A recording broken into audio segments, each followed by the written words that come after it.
జున్ను, నీకొక కథ చెప్తాను విను. కృష్ణా తీరంలో గార్లపాడు అనే ఊరు ఉంది. ఆ ఊరిలో రామయ్య అనే పండితుడు ఉన్నాడు. అతని భార్య లక్ష్మమ్మ. వారి కుమారుడు రామకృష్ణుడు. చిన్నతనంలో రామకృష్ణుని తండ్రి మరణించాడు. మేనమామ అతన్ని తెనాలికి తీసుకొని వచ్చాడు. రామకృష్ణుని బడిలో వేశాడు.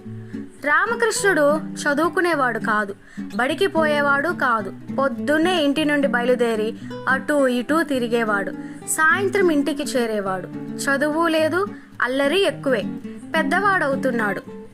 ఒకరోజు రామకృష్ణుడు అలా తిరుగుతూ ఉన్నాడు. అతనికి ఒక సాధువు ఎదురయ్యాడు. సాధువుకి ఎందుకో రామకృష్ణుడి మీద దయ కలిగింది. అతన్ని దగ్గరికి పిలిచాడు. నాయనా, నీకొక మంత్రం చెప్తాను.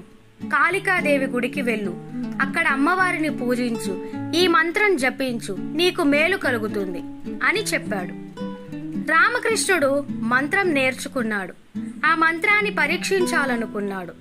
కాళికాదేవి గుడికి వెళ్ళాడు. అమ్మవారి ముందు కూర్చొని మంత్రం చదువుతూ ఉన్నాడు. పగలు గడిచిపోయింది, రాత్రి గడిచిపోయింది. రామకృష్ణుడు మంత్రం చదువుతూనే ఉన్నాడు. కాళికాదేవి ప్రత్యక్షమైంది. కాళికాదేవి 2 చేతుల్లో 2 పాత్రలున్నాయి. ఆమె రామకృష్ణుని పిలిచింది. నాయనా, ఇవిగో 2 పాత్రలు. ఒక దానిలో పాలున్నాయి, మరొక దానిలో పెరుగు ఉంది. పాలు తాగితే గొప్ప పండితుడివవుతావు, పెరుగు తాగితే ఐశ్వర్యవంతుడివవుతావు. నీకేం కావాలో కోరుకో అంది. రామకృష్ణుడు సందేహంగా చూశాడు. అమ్మా, అవసలు ఎలా ఉన్నాయో నాకు తెలియదు. ఆ 2 ఇవ్వు, ఒకసారి చూసి చెప్తాను అన్నాడు. దేవి ఇచ్చింది. రామకృష్ణుడు ఒకసారి పాల గిన్నె వైపు చూశాడు, ఒకసారి పెరుగు గిన్నె వైపు చూశాడు, ఒకసారి అమ్మవారిని చూశాడు. ఒకేసారి పాలు పెరుగు నోట్లో పోసేసుకున్నాడు. కాళికాదేవికి కోపం వచ్చింది. ఇదేం పని?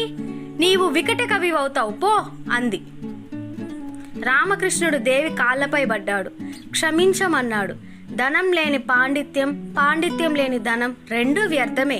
అందుకే 2 కావాలనుకున్నాను తల్లి, దయ చూపించమని వేడుకున్నాడు. కాళికాదేవికి దయ కలిగింది, ఆశీర్వదించింది. ఈ తెనాలి రామకృష్ణుడే వికట కవిగా ప్రసిద్ధుడు. వికట కవి తిరగవేసి చదవండి, మళ్ళీ వికట కవి అవుతుంది.